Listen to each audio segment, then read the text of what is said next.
ಸಹೋದರ ಸಹೋದರಿಯರೇ, ಇಂದಿನ ಭಾನುವಾರದ ಕಾರ್ಯಕ್ರಮಕ್ಕೆ ಕರ್ನಾಟಕ ಥಿಯಾಸಫಿಕಲ್ ಫೆಡರೇಷನ್ ವತಿಯಿಂದ ತಮಗೆಲ್ಲರಿಗೂ ಆದರವಾದ ಸ್ವಾಗತವನ್ನು ಕೋರ್ತಾ ಇದ್ದೇನೆ. ಮೊದಲು 3 ಬಾರಿ ಓಂಕಾರ, ಅನಂತರ ಪ್ರಾರ್ಥನೆಯೊಂದಿಗೆ ಇಂದಿನ ಕಾರ್ಯಕ್ರಮವನ್ನು ಪ್ರಾರಂಭಿಸೋಣ. ಓಂ.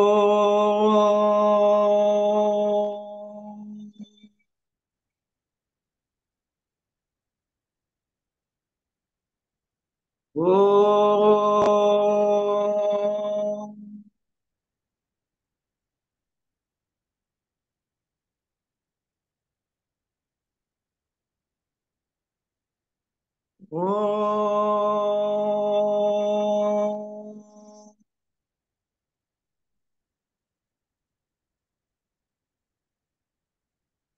ಪ್ರತಿ ಅಣುವಿನಲ್ಲಿಯೂ ಚಲಿಸುತ್ತಿರುವ ಗುಪ್ತ ಚೇತನವೇ, ಪ್ರತಿ ಪ್ರಾಣಿಯಲ್ಲಿಯೂ ಬೆಳಗುತ್ತಿರುವ ಗುಪ್ತ ಜ್ಯೋತಿಯೇ, ಎಲ್ಲವನ್ನೂ ಒಂದನ್ನಾಗಿ ಸೇರಿಸಿರುವ ಗುಪ್ತ ಪ್ರೇಮವೇ, ನಿನ್ನೊಡನೆ ಒಂದಾಗಿಹನೆಂದು ತಿಳಿದಿರುವ ಪ್ರತಿಯೊಬ್ಬನೂ ಆ ಕಾರಣದಿಂದಲೇ ಇತರರೊಂದಿಗೂ ತನ್ನ ಐಕ್ಯತೆಯನ್ನರಿಯಲಿ. ಸಹೋದರ ಸಹೋದರಿಯರೇ, ಮತ್ತೊಮ್ಮೆ ತಮಗೆಲ್ಲರಿಗೂ ಆದರವಾದ ಸ್ವಾಗತವನ್ನು ಕೋರ್ತಾ ಇದ್ದೇನೆ. ಇಂದು ಉಪನ್ಯಾಸ ಮಾಡಲು ನಮ್ಮೊಂದಿಗೆ ನಮ್ಮ ಸೋದರಿಯವರಾದ DJ ಪ್ರೇಮಲೀಲಾ ಅವರಿದ್ದಾರೆ. ಅವರು ನಿಮಗೆಲ್ಲ ತುಂಬಾ ಚಿರಪರಿಚಿತರು. ಅವರು ಇಂದು ಉಪನ್ಯಾಸ ನೀಡಲು ಒಪ್ಪಿಕೊಂಡಿದ್ದು ತುಂಬಾ ಸಂತೋಷದ ವಿಷಯ. ಇದೇ ವೇದಿಕೆಯಿಂದ ಹಲವಾರು ಬಾರಿ ಉಪನ್ಯಾಸ ನೀಡಿದ್ದಾರೆ. ಕರ್ನಾಟಕದ ಸುಮಾರು ಎಲ್ಲಾ ಲಾಡ್ಜ್ಗಳಿಗೂ ಭೇಟಿ ನೀಡಿ ತಮ್ಮ ಉಪನ್ಯಾಸ ನೀಡಿದ್ದಾರೆ. ಅಧ್ಯಾಪಕ ವೃತ್ತಿಯಿಂದ ನಿವೃತ್ತಿ ಹೊಂದಿದ ಮೇಲೆ ತಮ್ಮ ಪೂರ್ತಿ ಸಮಯವನ್ನು ಥಿಯಾಸಫಿ ಪ್ರಚಾರ ಪ್ರಸಾರದಲ್ಲಿ ತೊಡಗಿಕೊಂಡಿದ್ದಾರೆ. ಅದು ತುಂಬಾ ಸಂತೋಷದ ವಿಷಯ. ಎಂಥ ವಿಷಯಗಳನ್ನಾದರೂ ನಮಗೆ ಅರ್ಥವಾಗುವ ಹಾಗೆ ಹೇಳಬಲ್ಲರು. ಇಂದಿನ ವಿಷಯ ವಿಚಾರ ಶಕ್ತಿ, ಅದರ ಕೆಲಸ ಮತ್ತು ಅದರ ಉಪಯೋಗ ಕುರಿತು. ಅವರನ್ನು ನಿಮ್ಮೆಲ್ಲರ ಪರವಾಗಿ ಹೃತ್ಪೂರ್ವಕವಾದ ಸ್ವಾಗತವನ್ನು ಕೋರಿಬಿಟ್ಟು ಉಪನ್ಯಾಸ ನೀಡಲು ಕೇಳ್ಕೊಳ್ತಾ ಇದ್ದೇನೆ. Thank you sir. Thank you. ಆತ್ಮೀಯ ಸೋದರ ಹಾಗೂ ಸೋದರಿಯರೇ, ಎಲ್ಲ ನನ್ನ KTF ನ ತಾಂತ್ರಿಕ ವರ್ಗದ ನಿರ್ವಾಹಕರಿಗೂ ವ್ಯವಸ್ಥಾಪಕರಿಗೂ ಕೂಡ ನಮಸ್ಕರಿಸ್ತಾ, ಈ ದಿನದ ವಿಷಯ ವಿಚಾರ ಶಕ್ತಿ, ಅದರ ಕೆಲಸ ಮತ್ತು ಉಪಯೋಗ ಅಂತ ಹೇಳಿ. ನಾವೆಲ್ಲರೂ ಕೂಡ ಯಾವ ಮೂಲಭೂತವಾದಂತಹ ಆ ಸೌರ ಬ್ರಹ್ಮಾಂಡೇಶ್ವರನ ಪುತ್ರರು, ಸೌರ ಬ್ರಹ್ಮಾಂಡೇಶ್ವರನ ಕಿಡಿಗಳು ನಾವೆಲ್ಲ. ಹಾಗಾಗಿ ನಿಜವಾದಂತಹ ಸೌರ ಬ್ರಹ್ಮಾಂಡೇಶ್ವರ ತ್ರಿಮೂರ್ತಿಯ ಸ್ವರೂಪದಲ್ಲಿ ಈ ಭೂಗ್ರಹದಲ್ಲಿ ವಿಶೇಷವಾದಂತಹ ಕಾರ್ಯಾಚರಣೆಯನ್ನ ಮಾಡ್ತಾ ಇದ್ದಾನೆ. ಆ ವಿಶೇಷವಾದಂತಹ ಕಾರ್ಯಾಚರಣೆ ನಿಜವಾಗ್ಲೂ ಕೂಡ ಆಡಳಿತವನ್ನ ನೋಡ್ಕೊಳ್ಳುವಂತಹ, ಮಾರ್ಗದರ್ಶನವನ್ನ ಮಾಡುವಂತಹ ಎಲ್ಲ ಒಂದು ವಿಕಾಸದ ಪ್ರಕ್ರಿಯೆಯನ್ನ ತ್ರಿಮೂರ್ತಿಗಳ ನೇತೃತ್ವದಲ್ಲಿ ನಡೆಸ್ಕೊಡ್ತಾ ಇದೆ. ಹಾಗಾಗಿ ಅವನ ನಿಜವಾದಂತ ಪೂರ್ಣವಾದಂತಹ ಉದ್ದೇಶ ಏನಪ್ಪಾ ಅಂತ ಹೇಳಿದ್ರೆ, ಆ ಈಶ್ವರನಂತೆ ತನ್ನ ಮಕ್ಕಳು ಕೂಡ ಆಗಬೇಕು ಅನ್ನೋದು. ಹೀಗಾಗಿ ಆ ಒಂದು ಈಶ್ವರನ ಯೋಜನೆಯಂತೆ ಒಂದು ವಿಕಾಸವನ್ನ ಇಲ್ಲಿ ನಮ್ಮ ಮಾನವ ಕುಲಕ್ಕೆ ನಮ್ಮ ಸೌರ ಬ್ರಹ್ಮಾಂಡೇಶ್ವರ ಈ ಭೂಗ್ರಹದಲ್ಲಿ ಕೆಲಸವನ್ನ ನೇಮಿಸಿದ್ದಾರೆ. ಹೀಗಾಗಿ ನಾವೆಲ್ಲರೂ ಕೂಡ ಆ ಪರಮಾತ್ಮನ ಒಂದು ಗುಣಗಳನ್ನ ಪಡಿಬೇಕು ಅಂತ ಹೇಳಿದ್ರೆ, ವಿಕಾಸ ಎನ್ನುವಂತ ಪ್ರಕ್ರಿಯೆಗೆ ನಾವೆಲ್ಲರೂ ಕೂಡ ಕೈ ಜೋಡಿಸ್ಬೇಕಾಯ್ತು. ನಾವೆಲ್ಲರೂ ಕೂಡ ಅವನ ಮಕ್ಕಳೇ ಆಗಿರೋದ್ರಿಂದ ಆತನ ಗುಣಗಳನ್ನ ನಾವೆಲ್ಲರೂ ಕೂಡ ವಿಕಾಸದ ಪ್ರಕ್ರಿಯೆಯಲ್ಲಿ ನಾವು ಹೊಂದಲೇಬೇಕಾಗತ್ತೆ. ಅದೇ ಪರಿಪೂರ್ಣತೆ ಅಂತ ಹೇಳಿ ಕರೆಯಲು. ಹೀಗಾಗಿ ನಮ್ಗೆ ಏನನ್ನ ಕೊಟ್ಟಿದ್ದಾನೆ ಆ ಸೌರ ಬ್ರಹ್ಮಾಂಡೇಶ್ವರ?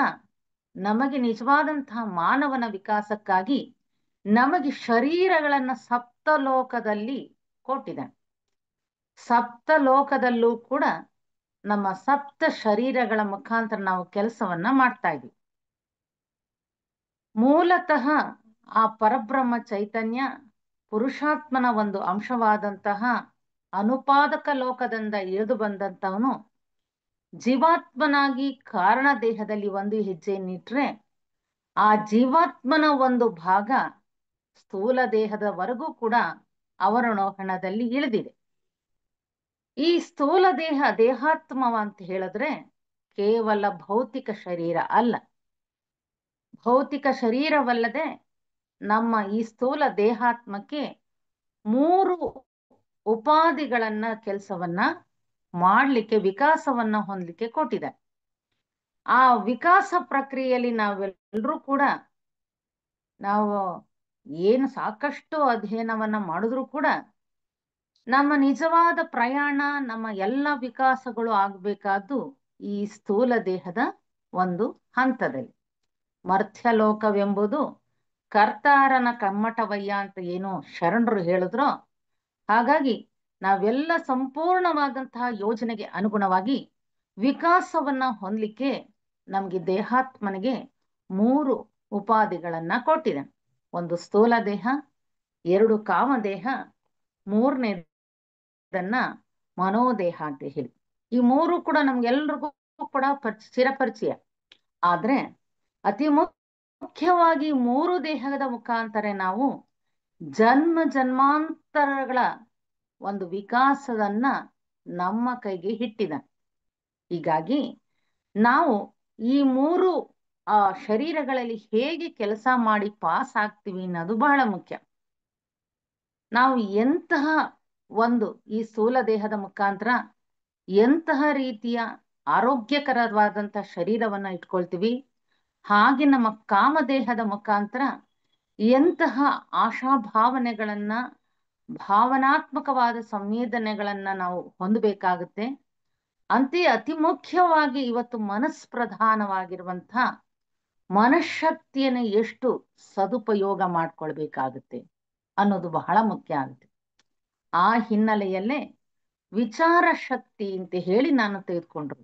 ಯಾಕೆಂದ್ರೆ ನಮ್ಮ 5ನೇ ಮಹಾವಂಶ ನಡೀತಾ ಇರದೆ ಈ ಮನಸ್ಪ್ರಧಾನವಾದಂತ ಒಂದು ಹಂತದಲ್ಲಿ.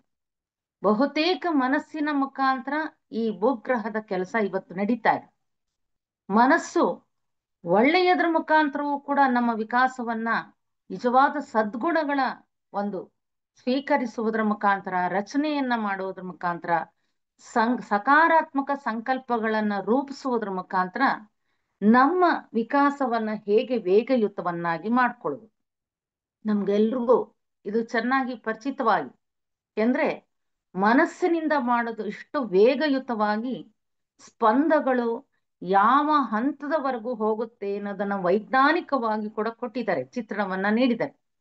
ನಮ್ಮ ಮನೋದೇಹದಲ್ಲಿ ಒಂದು ಸಕಾರಾತ್ಮಕ ಸಂಕಲ್ಪ ಲಕ್ಷಾಂತರ ಕಿಲೋಮೀಟರ್ಗಳ ಹಂತದವರೆಗೂ ಕೂಡ ಹೋಗಿ ಆಕರ್ಷಣೆಯನ್ನು ಹೊಂದುವಂತ ಶಕ್ತಿಯನ್ನು ಕೂಡ ಇದು ಹೊಂದಿದೆ.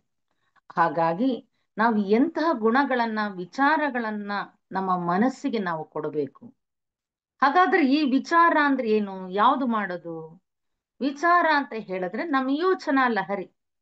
ಆ ಯೋಚನೆ ಅನ್ನೋದು ಈ ಮನೋದೇಹಕ್ಕೆ ಸಂಬಂಧಪಟ್ಟಂಥದ್ದು.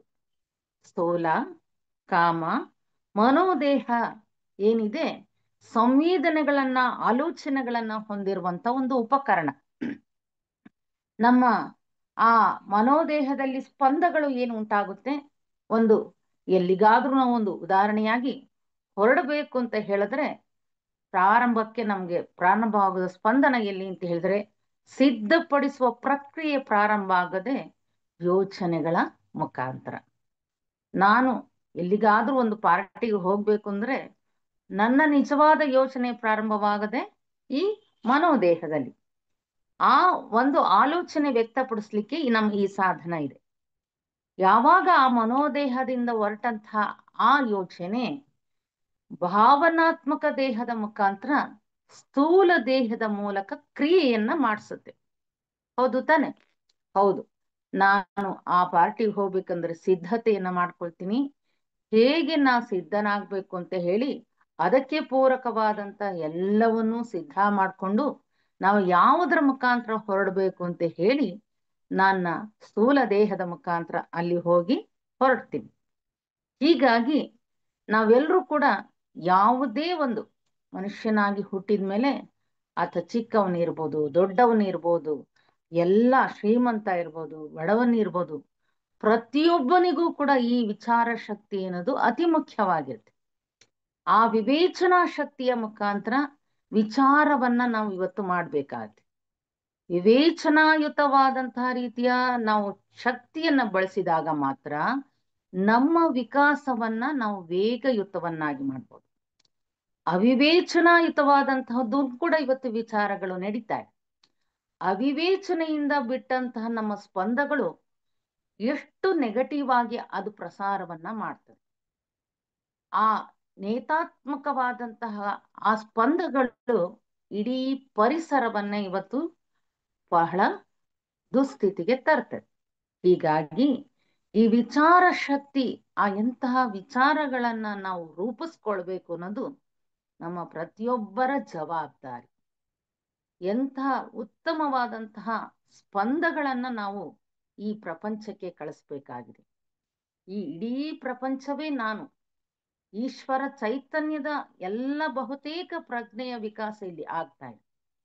ಪ್ರತಿಯೊಬ್ಬನ ಒಂದು ಪ್ರಜ್ಞೆಯೇ ಆ ಇಡೀ ಪ್ರಪಂಚಕ್ಕೆ ಶಕ್ತಿಯನ್ನು ಹೇಗೆ ತುಂಬ್ತಾ ಇದೆ ಅನ್ನೋದು ನಮಗೆ ಗೊತ್ತಿದೆ.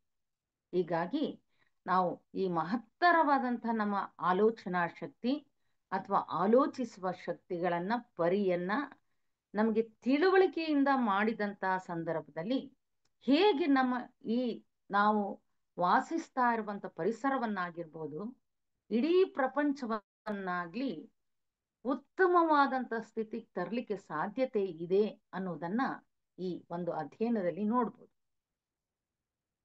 ಬಹುತೇಕ ನಮ್ಮ ಎಲ್ಲ ಮತಶಾಸ್ತ್ರ ಗ್ರಂಥಗಳು ಆಗಿರ್ಬೋದು, ನಮ್ಮ ಸನಾತನ ಧರ್ಮವು ಕೂಡ ಹೇಳ್ತಾ ಇರೋದು, ನಿನ್ನ ವಿಚಾರಗಳು ಹೇಗಿರುತ್ತದೋ ಅಂತೆಯೇ ನಿನ್ನ ಜೀವಿತ. ಯದ್ಭಾವಂ ತದ್ಭವತಿ. ನಿನ್ನ ಆಲೋಚನೆಗಳು ಹೇಗಿರ್ತದೋ, ನಿನ್ನ ವಿಚಾರ ಗುಣಗಳು ಸ್ಪಂದಗಳು ಹೇಗಿರುತ್ತೆಯೋ ಅದರಂತೆ ನೀನು. ಹಾಗಾಗಿ ನಿಜವಾದಂತ ಒಂದು ಕಡೆ ಇಸ್ರೇಲಿನ ವಿವೇಕಶಾಲಿ ದೊರೆ ಹೇಳುವಂತಹ ಒಂದು ಮಾತು ಏನು ಅಂದ್ರೆ, ತನ್ನ ಅಂತರಂಗದಲ್ಲಿ ಯಾರು ಏನೇನು ಯೋಚಿಸ್ತಾನೋ ಅದರಂತೆ ಆಗ್ತೀಯ. ಹೌದು ತಾನೆ? ನಾನು ಒಬ್ಬ ಮಾನವ ಕೋಟಿಯ ಸೇವಕನಾಗಬೇಕು ಅಂತ ಹೇಳಿದ್ರೆ ಎಲ್ಲರ ಒಳಿತಿಗೆ ಬೇಕಾಗುವಂತಹ ರೀತಿಯ ಆಲೋಚನೆಗಳನ್ನ ಮಾಡ್ತೀನಿ. ಅದನ್ನ ಬಿಟ್ಟು ನಮ್ಮ ಕಾಮದೇಹಕ್ಕೆ ಬೇಕಾದಂತ ನಕಾರಾತ್ಮಕವಾದಂತಹ ಗುಣಗಳನ್ನ ನಾವು ಆಲೋಚನೆ ಮಾಡಿದ್ರೆ ಅಂತಹದೇ ಈ ಒಂದು ವಾತಾವರಣವನ್ನ ನಾವು ನಿರ್ಮಾಣ ಮಾಡ್ತೀವಿ. ಹೀಗಾಗಿ ನಮ್ಮಲ್ಲಿ ಕಾಯ, ವಾಚ, ಮನಸ್ಸ ಈ ಮೂರೂ ಕೂಡ ಶುದ್ಧೀಕರಣವಾದಾಗ ನಮ್ಮ ವಿಚಾರ ಶಕ್ತಿಯು ಕೂಡ ಅಷ್ಟೇ ಆರೋಗ್ಯಕರವಾದಂತ ಆಲೋಚನೆಯಾಗಿ ಸೃಷ್ಟಿಯಾಗ್ಲಿಕ್ಕೆ ಸಾಧ್ಯ. ಈ ಯಾವ ಮಟ್ಟದಲ್ಲಿ ಇವತ್ತು ನಮಗೆ ಗೊತ್ತಿದೆ ಮನಸ್ಸು ಎಷ್ಟು ಸೂಕ್ಷ್ಮಯುತವಾದಂತಹ ಪ್ರಜ್ಞೆಯನ್ನ ಹೊಂದಿದೆ, ನಮಗೆ ಗೊತ್ತಿಲ್ಲದಂತೆ ಕ್ಷಣ ಕ್ಷಣಕ್ಕೂ ಕೂಡ ನಾವು ನಮ್ಮ ಈ ಸ್ಪಂದನಗಳನ್ನ ಹೊರ ಹೊಮ್ತಾನೆ ಇರ್ತೀವಿ.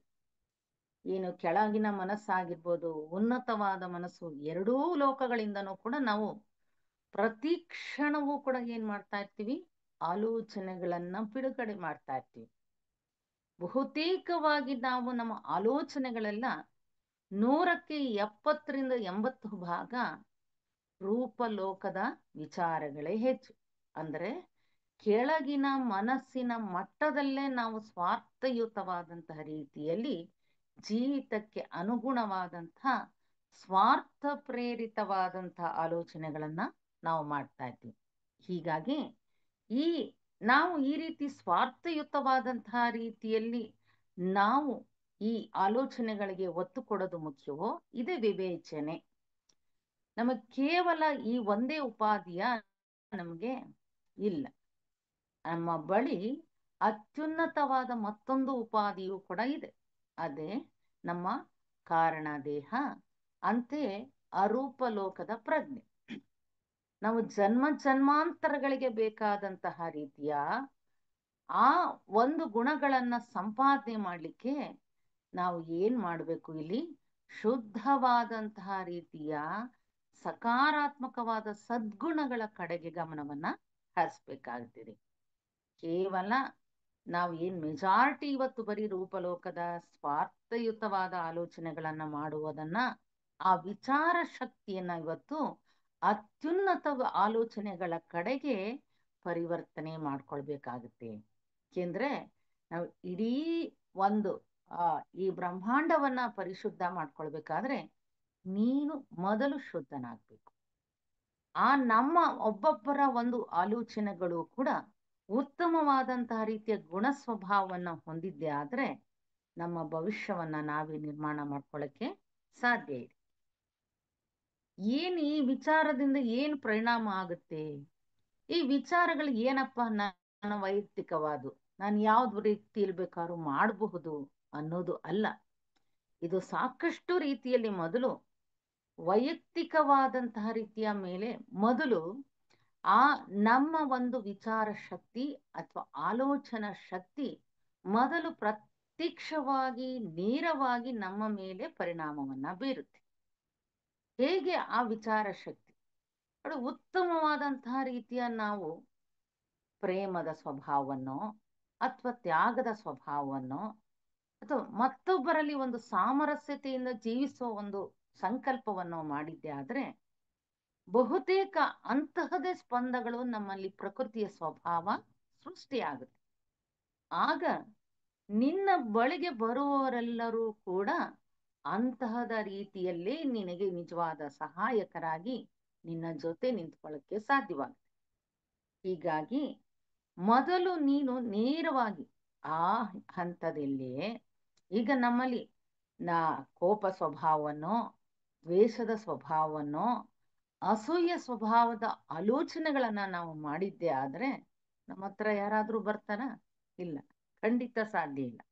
ಹೀಗಾಗಿ ಅದಕ್ಕೂ ಮೊದಲಾಗಿ ಈ ಏನಾದ್ರೂ ಕೂಡ ನಮ್ಮ ಕಾಮ ಶರೀರದ ನಮ್ಮ ಆ ದ್ವೇಷ, ಅಸೂಯೆ ಅನ್ನುವಂಥ ಗುಣ ಮೊದಲು ಏನನ್ನ ಎಫೆಕ್ಟ್ ಹೊಡೆಯುತ್ತೆ? ಮೊದಲು ನಮ್ಮ ಮೇಲೆ ಎಫೆಕ್ಟ್ ಆಗದು. ಮೊದಲು ನನ್ನ ಶರೀರಕ್ಕೆ ಅದು ಸ್ಪಂದನವನ್ನ ಆಕರ್ಷಣೆ ಮಾಡುತ್ತೆ. ಅದು ಮಾಡಿದಾಗ ನಮಗೆಲ್ರಿಗೂ ತಿಳಿದಿದೆ, ಯಾವಾಗ ಒಮ್ಮೆ ಕೋಪವನ್ನ ಮಾಡ್ಕೊಂಡ್ರೆ ಆ ಕಾಮ ಶರೀರ ಸ್ವಲ್ಪ ಸುಧಾರಿಸುತ್ತೆ. ಪದೇ ಪದೇ ಆ ಒಂದು ಹಂತದಲ್ಲೇ ನಾವು ಚಿಂತನೆಯನ್ನ, ಕೋಪಗಳನ್ನ, ಭಾವೋದ್ರೇಕಗಳನ್ನ ನಾವು ಬಳಸ್ಕೊಂಡಿದ್ದೆ ಆದ್ರೆ ನಮ್ಮ ಶರೀರಕ್ಕೆ ವ್ಯಾಧಿಯನ್ನ ತಂದುಕೊಡುತ್ತೆ. ಇದು ವೈಜ್ಞಾನಿಕವಾಗಿ ಇವತ್ತು ಪ್ರೂವ್ ಮಾಡ್ತಾ ಇದೆ. ನಮ್ಮ ಬಹುತೇಕ ನಮ್ಮ ಕಾಯಿಲೆಗಳನ್ನ ನಾವು ಶಾರೀರಿಕವಾಗಿ ತಂದುಕೊಳ್ತಾ ಇದ್ದೀವಿ.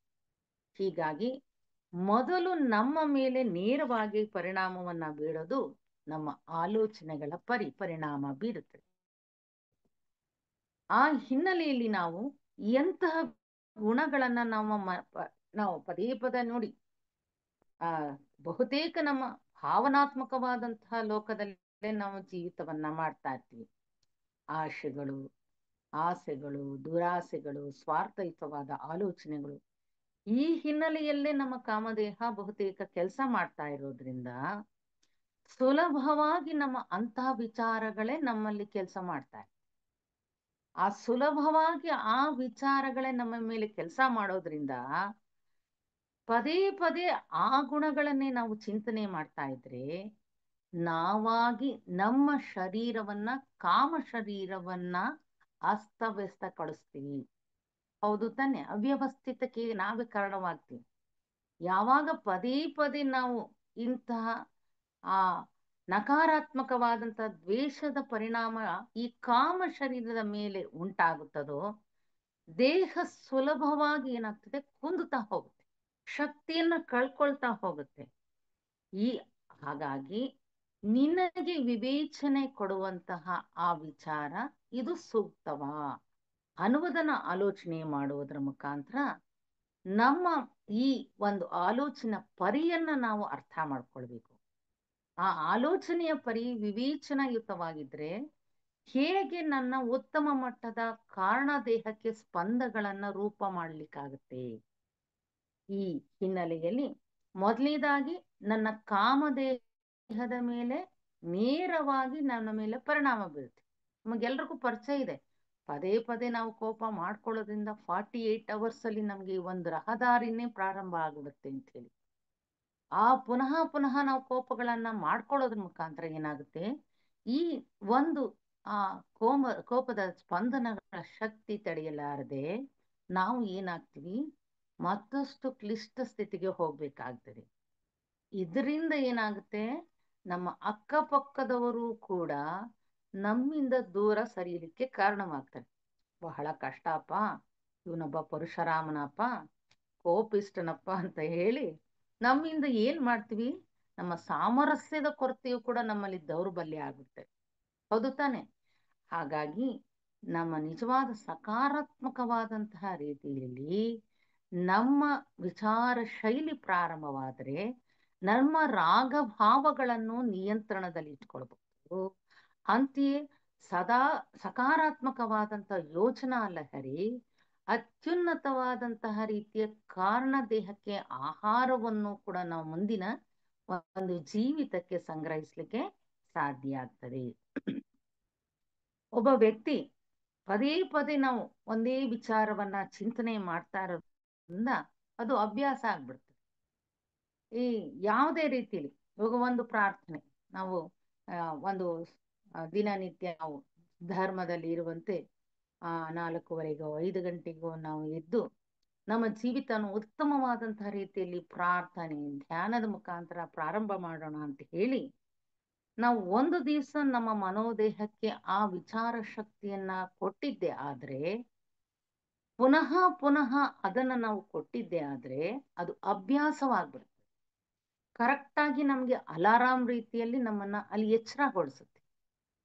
ಆ ಒಂದು ಸಕಾರಾತ್ಮಕವಾದಂತ ಆ ಸ್ಪಂದನ, ಆ ಚಿಂತನೆ, ಆ ಧ್ಯಾನಯುತವಾದ ಜೀವನ ಎಷ್ಟು ನಮಗೆ ಸ್ವಾಸ್ಥ್ಯಯುತವಾದಂತಹ ಜೀವಿತವನ್ನ ಕೊಡ್ಲಿಕ್ಕೆ ನಾವೇ ಪ್ರಾಯೋಗಿಕವಾಗಿ ಇದನ್ನ ರೂಢಿಸ್ಕೊಳ್ಬೇಕು. ಹೌದು ತಾನೆ? ಯಾವಾಗ ನಾವು ಸಕಾರಾತ್ಮಕವಾದಂತಹ ರೀತಿಯ ಅಭ್ಯಾಸ ಆಗ್ತದೆ, ಆ ಸ್ವಾರ್ಥದಿಂದನೂ ಕೂಡ ನಾವು ಏನ್ ಮಾಡ್ಬೋದು, ವಿಮುಕ್ತಿಯನ್ನ ಪಡಿಬಹುದು. ಅಲ್ಲಿ ನಾವು ಕೇವಲ ನಮ್ಮ ಧ್ಯಾನದಲ್ಲಿ ಕೂಡ ಇಡೀ ಪ್ರಪಂಚಕ್ಕೆ ಒಳಿತಾಗುವಂತಹ ರೀತಿಯ ನಮ್ಮ ಸಂಕಲ್ಪಗಳ ಪ್ರಾರ್ಥನೆ ಆಗಿದ್ದೇ ಆದ್ರೆ ಆಗ ಅದು ಹೆಚ್ಚು ಪರಿಣಾಮಕಾರಿಯಾದಂತಹ ರೀತಿಯಲ್ಲಿ ವಾತಾವರಣವನ್ನ ತಿಳಿಗಟ್ಟುತ್ತೆ.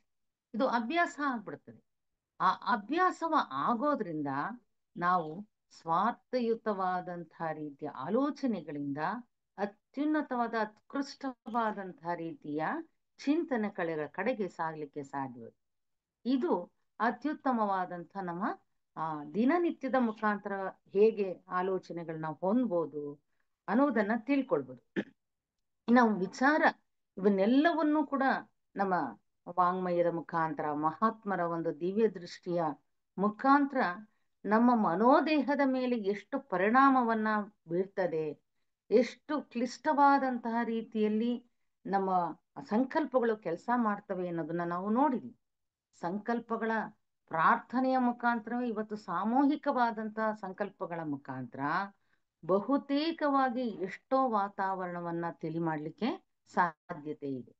ಹಾಗಾಗಿ ಆಧ್ಯಾತ್ಮ ಸ್ವಭಾವದಿಂದ ಕೂಡಿದಂಥ ಪ್ರೇಮ, ನಿಸ್ವಾರ್ಥ ಭಾವನೆ, ಆಕಾಂಕ್ಷೆಗಳಿಂದ ಕೂಡಿದಂಥ ಸ್ಪಂದನ ನಮ್ಮ ಮೇಲಿನ ಮನೋಲೋಕವನ್ನ ಉತ್ತಮವಾದ ಸ್ಥಿತಿಗೆ ಸ್ಪಂದಗಳನ್ನಾಗಿ ಸೃಷ್ಟಿ ಮಾಡಲಿಕ್ಕೆ ಸಾಧ್ಯ ಆಗ್ತದೆ. ಆ ಹಿನ್ನೆಲೆಯಲ್ಲಿ ನಾವು ಎಂಥ ಸದಾಚಾರಯುತವಾದಂತಹ ರೀತಿಯ ಆಲೋಚನೆಗಳನ್ನ ಮಾಡಬೇಕು, ಅದರ ಪರಿಣಾಮ ಯಾವ ಮಟ್ಟಿಗೆ ಆಗುತ್ತೆ ಅನ್ನೋದನ್ನ ಒಂದು ಹಂತದಲ್ಲಿ ನಾವು ತಿಳ್ಕೊಂಡ್ವಿ. ಹಾಗೆ ಇನ್ನ ಈ ಆಲೋಚನಾ ಒಂದು ಸ್ಥಿತಿಗೆ ನಮ್ಮ ಹೇಗೆ ನಮ್ಮ ಮನೋದೇಹದಲ್ಲಿ ಇದು ಪ್ರಕೃತಿಯ ಮೇಲೆ ಕೆಲಸವನ್ನ ಮಾಡ್ತದೆ ಅಂತ ಹೇಳಿದ್ರೆ, ನಮ್ಮ ಮೇಲೆ ಪರಿಣಾಮ ಬೀರಿದ ಆಯ್ತು, ಮತ್ತೊಬ್ಬರ ವಾತಾವರಣ ಮೇಲೂ ಆಯ್ತು. ಅದೇ ಒಂದು ನಿಜವಾದ ಕೋಪೋದ್ರೇಕವಾದ ಕಾಮಯುತವಾದಂಥ ಸ್ವಾರ್ಥಯುತವಾದಂತಹ ನಮ್ಮ ಆಲೋಚನೆಗಳ ಸ್ಪಂದವಾಗಿದ್ರೆ ಹೇಗೆ ವ್ಯತಿರಿಕ್ತವಾಗಿ ಪರಿಣಾಮವನ್ನ ಬೀರುತ್ತೆ. ನಮ್ಮನ್ನು ಉದಾಸೀನ ಮಾಡ್ತಾರೆ. ಪದೇ ಪದೇ ನಾವು ಕೋಪವನ್ನ, ದ್ವೇಷವನ್ನ, ಅಸೂಯೆಯನ್ನ ಮಾಡಿದಾಗ ನಾವು ಎಲ್ಲರಿಂದನೂ ಕೂಡ ಏನಾಗ್ತೀವಿ, ದೂರ ಸರಿತೀವಿ. ನಮ್ಮಲ್ಲಿ ಒಂದು ನಿಜವಾದಂತ ಅಂತರವನ್ನ ನಾವೇ ಹೊಂದ್ಕೊಳ್ತೀವಿ. ಹೀಗಾಗಿ ನಮ್ಮ ಆಲೋಚನಾ ಚಲನ ಶಕ್ತಿ ಹೇಗೆ ಈ ಒಂದು ಪಕ್ಕದ ವ್ಯಕ್ತಿಗಳ ಮೇಲೆ, ಪರಿಸರದ ಮೇಲೆ ಕೆಲಸವನ್ನ ಮಾಡ್ತಾರೆ. ಆ ಹಿನ್ನೆಲೆಯಲ್ಲಿ ನಮ್ಮ ದೇಹವನ್ನ, ನಮ್ಮ ಮನೋದೇಹದ ಉಪಾಧಿಯನ್ನ ಅತ್ಯುತ್ತಮವಾದ ವಿಚಾರ ಶಕ್ತಿಗಳಿಗೆ ಮೀಸಲಾಗಿ ಇಡುವುದನ್ನ ನಾವು ಕಲ್ತ್ಕೊಳ್ಬೇಕು. ಅದು ನೋಡಿ, ಬಹಳ ವೇಗಯುತವಾಗಿ ನಮ್ಮ ಮಾನಸಿಕ ಸ್ಪಂದಗಳು ವರ್ಗಾವಣೆಯನ್ನ ಹೊಂದುತ್ತೆ ಅನ್ನುವುದ್ರ ಮುಖಾಂತರ ನಾವು ಸಾಕಷ್ಟು ಇದನ್ನ ಅಧ್ಯಯನ ಮಾಡಿದ್ವಿ. ಹಾಗಾಗಿ ಬೆಸೆಂಟ್ರು ಮನಃಶಕ್ತಿ ಸ್ವಾಧೀನ ವ್ಯವಸಾಯ, ಯಾವಾಗ ನಿನ್ಗೆ ಸ್ವಾರ್ಥಯುತವಾದಂತ ಆಲೋಚನೆಗಳು ಬರ್ತದೋ ಆ ಸಂದರ್ಭದಲ್ಲಿ ನೀನು ಹೇಗೆ ಅದನ್ನ ನಿಯಂತ್ರಣಕ್ಕೆ ತಗೊಳ್ಬೇಕು. ಅದಕ್ಕೆ ಅಷ್ಟೇ ಕೃಷಿಯನ್ನ ಸಕಾರಾತ್ಮಕವಾಗಿ ನೀನು ಮಾಡ್ತಾ ಹೋದಾಗ ವೀರ್ಯವತ್ತಾದಂತಹ ರೀತಿಯ ಆಲೋಚನೆಗಳು ನಮ್ಮದಾಗ್ಲಿಕ್ಕೆ ಸಾಧ್ಯತೆ ಇರ್ತದೆ. ನಮ್ಮ ಪ್ರತಿಕ್ರಿಯಿಸುವಂತಹ, ನಮ್ಮ ಆ ಸ್ಪಂದಗಳಿಗೆ ಪ್ರತಿಕ್ರಿಯಿಸುವಂತಹ ಕಂಪನ ನಮ್ಮ ಬಳಿಯೇ ಇದೆ. ನಾವು ಬೇರೆಯವರಿಂದ ಒಳ್ಳೆಯ ಆಲೋಚನೆಗಳನ್ನು ಕೂಡ ನಾವು ಹೊಂದಿದ್ರೆ, ಅದು ಸಕಾರಾತ್ಮಕವಾಗಿದ್ರೆ ಎಷ್ಟು ಉತ್ತಮವಾದಂತಹ ರೀತಿಯಲ್ಲಿ ಅದು ಶುದ್ಧ ಮಾಡ್ತದೆ. ಈಗ ನೋಡಿ, ನಮ್ಮಲ್ಲಿ ಒಂದು ಒಂದು ಸಣ್ಣ ಮಟ್ಟದ ಭಕ್ತಿ ಭಾವನೆ ಇದೆ, ಅಥವಾ ಆಧ್ಯಾತ್ಮ ಚಿಂತನೆ ಮಾಡುವಂತಹ ಆ ಸ್ಪಂದನಗಳು ನಮ್ಮ ಹತ್ರ ಇದೆ ಅಂತ ಹೇಳಿದಾಗ, ನಿಜವಾಗ್ಲೂ ಕೂಡ ಎಲ್ಲೋ ಆ ಒಂದು ಆಧ್ಯಾತ್ಮ ಮಂದಿರದಲ್ಲೋ ಈ ಸತ್ಸಂಗದಲ್ಲೋ ಕೇಳಿದಂತ ಹಿರಿಯರ ಒಂದು ಸ್ಪಂದಗಳು, ವಿಚಾರಗಳನ್ನ ಪುನಃ ಪುನಃ ನಾವು ಅವಲೋಕನ ಮಾಡಿದಾಗ, ಚಿಂತನೆ ಮಾಡಿದಾಗ ಅದು ಇಷ್ಟು ಶಕ್ತಿಯುತವಾಗಿ ಕೆಲಸವನ್ನ ಮಾಡುತ್ತೆ. ಆ ಸ್ಪಂದಗಳು ಪುನಃ ಚಿಂತನೆಗೆ ಒಳಪಡಿಸಿದಾಗ ಅತ್ಯುತ್ತಮವಾದಂತಹ ರೀತಿಯಲ್ಲಿ ನಮ್ಮ ಶರೀರವನ್ನ ಕೂಡ ಶುದ್ಧ ಮಾಡ್ಲಿಕ್ಕೆ ಸಾಧ್ಯ ಆಗ್ತದೆ. ಆಮೇಲೆ ಉಚ್ಚ ಮಟ್ಟದ ಭಾವನೆಯನ್ನ ಉಂಟು ಮಾಡ್ತದೆ ಅಂತ ಹೇಳಿ ನಾವು ಎಲ್ಲೋ ಒಂದು ಆಧ್ಯಾತ್ಮದ ಒಂದು ಏನ ಭಾಷಣವನ್ನ ಕೇಳಿರ್ತೀವಿ, ಅಥವಾ ಧ್ಯಾನದ ಬಗ್ಗೆ, ನಮ್ಮ ನಿಧಿಧ್ಯಾಸದ ಬಗ್ಗೆ, ಬುದ್ಧರು ಕೊಡುವ ವಿಪಶ್ಯನ ಧ್ಯಾನದ ಬಗ್ಗೆ, ಜೇಕೆಯವರ ತತ್ವಗಳ ಬಗ್ಗೆ ಸಾಕಷ್ಟು ಎಲ್ಲೋ ನಮ್ಮ ಸತ್ಸಂಗದಲ್ಲಿ ನಾವು ಕೇಳಿರ್ತೀವಿ. ಅದನ್ನ ಪುನಃ ಪುನಃ ನಮ್ಮಲ್ಲಿ ಆ ಸ್ಪಂದಗಳನ್ನ ನಾವು ತೆಗೆದುಕೊಂಡಾಗ ನಮ್ಮ ನಿಜವಾದಂತ ತಾಳನಗಳು ಎಷ್ಟು ಉತ್ತಮವಾಗಿ ರೂಪುಕೊಳ್ಳಲಿಕ್ಕೆ ಸಾಧ್ಯವಾಗುತ್ತೆ.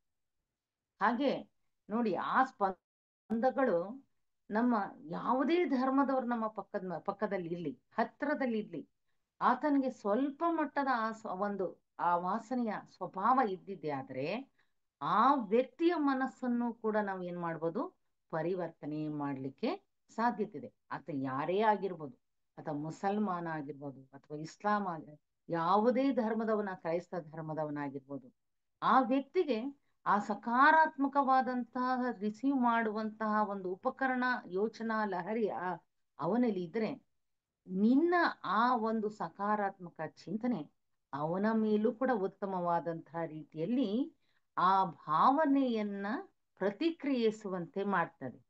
ಅದನ್ನ ಬಿಟ್ಟು ನಾವು ಶತ್ರುತ್ವದ, ದ್ವೇಷದ ಭಾವನೆಗಳನ್ನ ನಾವು ರವಾನಿಸ್ಲಿಕ್ಕೆ ಹೊರಟ್ರೆ, ಆತನಿಗೆ ಅಂತಹದೇ ಒಂದು ಗುಣ ಸ್ವಭಾವ ಇದ್ರೆ ತಕ್ಷಣ ಅವನ ಮನಸ್ಸನ್ನು ಕಲಕ್ತೀವಿ, ಅವನ ಶರೀರವನ್ನು ಕೂಡ ನಾವು ಏನ್ ಮಾಡ್ತೀವಿ, ಅವ್ಯವಸ್ಥೆಗೆ ಒಳಪಡಿಸ್ತೀವಿ. ಹೀಗಾಗಿ ನಾವು ಇನ್ನೊಬ್ಬನ ಮನಸ್ಸಿಗೂ ಕೂಡ ಏನ್ ಮಾಡ್ತೀವಿ, ಪ್ರಚೋದನೆಯ ದ್ವೇಷ ಭಾವನೆಯನ್ನ ಪ್ರಚೋದಿಸುವ ತರಂಗಗಳನ್ನ, ಕಂಪನಗಳನ್ನ ಉಂಟು ಮಾಡ್ಲಿಕ್ಕೂ ಕೂಡ ನಾವು ಕಾರಣವಾಗ್ತೀವಿ. ಹೀಗಾಗಿ ನಾವು ಯಾವತ್ತೂ ಕೂಡ ಆ ಒಂದು ಆಲೋಚನಾ ಒಂದು ಆಲೋಚನಾ ಮಾಡುವಂತ ರೀತಿ ಹೇಗೆ ನಮ್ಮ ಸುತ್ತಮುತ್ತಲಿನ ಮೇಲೆ ಪರಿಣಾಮವನ್ನ ಬೀರ್ತದೆ. ನಿಜವಾಗ್ಲೂ ಕೂಡ ಇವತ್ತು ರಾಗ ದ್ವೇಷಗಳಿಂದ ಉಂಟಾಗಿರುವಂತಹ, ಅಥವಾ ಈ ಸಕಾರಾತ್ಮಕವಾದ ಸದ್ಗುಣಗಳನ್ನ ರವಾನಿಸುವ ಎಲ್ಲವನ್ನು ಕೂಡ ದಿವ್ಯ ದೃಷ್ಟಿಯಿಂದ ಮಹಾತ್ಮರು ಕೊಟ್ಟು, ಹೇಗೆ ಅವನಲ್ಲಿ ಆ ಬಣ್ಣಗಳ ರೂಪದಲ್ಲಿ ವ್ಯಕ್ತವಾಗುತ್ತೆ ಅನ್ನೋದನ್ನು ಕೂಡ ನಮ್ಮಲ್ಲಿ ತೋರಿಸ್ತಾ ಇದೆ. ಈ ಹಿನ್ನೆಲೆಯಲ್ಲಿ ನಮ್ಮಲ್ಲಿ ಮೊದಲನೇದಾಗಿ ಅವರು ಸುಳಿಗಳ ರೀತಿಯಲ್ಲಿ ಕೆಲಸವನ್ನ ಮಾಡ್ತಾರೆ. ಅಭ್ಯಾಸ ಹೇಗಾಗ್ಬಿಡುತ್ತೆ, ಪದೇ ಪದೇ ನಾವು ದ್ವೇಷವನ್ನ ಮಾಡುವಂಥದ್ದನ್ನೇ ಅವನಲ್ಲಿ ಕೊಡ್ತಾ ಇದ್ರೆ ಮತ್ತಷ್ಟು ಕೂಡ ನಮ್ಮನ್ನು ಏನ್ ಮಾಡ್ತಾನೆ, ಆತ ದೂರ ಮಾಡ್ತಾನೆ ವಿನಃ, ವ್ಯಕ್ತಿ ಅಥವಾ ಆ ಸಮುದಾಯ ನಮ್ಮನ್ನ ದೂರ ಮಾಡ್ತದೆ ವಿನಃ ಖಂಡಿತವಾಗ್ಲೂ ಕೂಡ ಅವನನ್ನ ಪರಿವರ್ತನೆ ಮಾಡ್ಲಿಕ್ಕಾಗ್ಲಿ ಸ್ವಚ್ಛ ಮಾಡ್ಲಿಕ್ಕಾಗ್ಲಿ ಸಾಧ್ಯತೆ ಇಲ್ಲ. ಅದನ್ನ ಬಿಟ್ಟು ನಾವು ವಿಶ್ಲೇಷಣೆಯನ್ನ ಮಾಡಬೇಕು. ನಾನು ಎಂತಹ ವ್ಯಕ್ತಿಯನ್ನಾದ್ರೂ ಕೂಡ ಬದಲಾವಣೆ ಮಾಡಲಿಕ್ಕೆ ನನ್ನ ಆಲೋಚನಾ ಲಹರಿಯನ್ನ ನಾನು ತಿದ್ದುಪಡಿ ಮಾಡ್ಕೊಳ್ಬೇಕು.